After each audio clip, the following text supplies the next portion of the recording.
Modi media ভাঁটাবাড়ি। জানেন ভারতবর্ষের 7 থেকে 8 জন মেজর তারা হচ্ছে এগুলো একটা চাল ছাড়া কিছু নয়। মিডিয়ার মাধ্যমে চলে এসেছে, উঠিয়েছে না বলছে।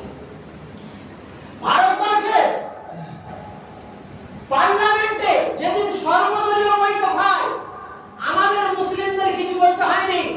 বিরোধী দলনেতা রাহুল গান্ধী, বিরোধী দলের অধ্যক্ষ মল্লিকার্জুন খাড়গে, আরো বিশিষ্ট বিশিষ্ট রাজনৈতিক নেতা তারা সব হিন্দু, কেউ একটাও মুসলিম নয়। তারা প্রশ্ন করেছে যে কাশ্মীরে 50 মিটার অন্তর অন্তর একটা করে সেনা ছাউনি থাকে, 3 দিন আগে থেকে এই সেনা ছাউনিগুলো কেন তুলে নেওয়া হয়েছিল প্রশ্ন করেছে। যেখানে একটা মাছি করতে গেলেও পারমিশন লাগে, সেখানে এতগুলো জঙ্গি সন্ত্রাসবাদী নিরীহ ভারতবাসী হত্যা করার জন্য রাইফেল বন্দুক নিয়ে ঢুকে পড়লো, কাদের গাফিলতি? আমাদের বলতে হয়নি, তারাই প্রশ্নগুলো করেছে। তাহলে এটা ভালো লক্ষণ?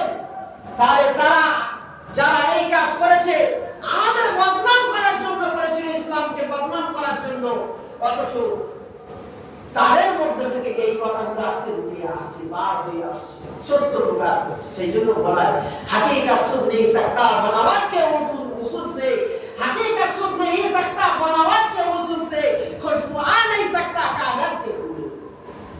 যা সহজ কথাই বলা যায় বাংলা কি স্বাদ দিয়ে কি মাছ রাখা যায়?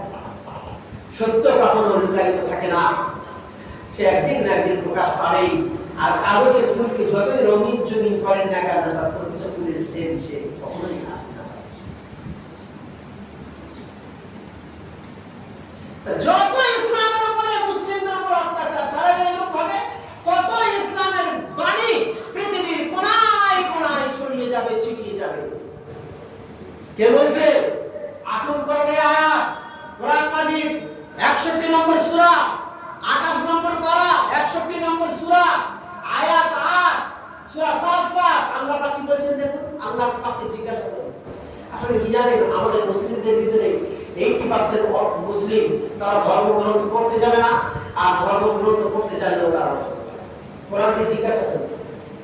কোরআনকে উত্তর দিচ্ছি, ইউরিদুনা লিউতফিউ নূরাল্লাহ।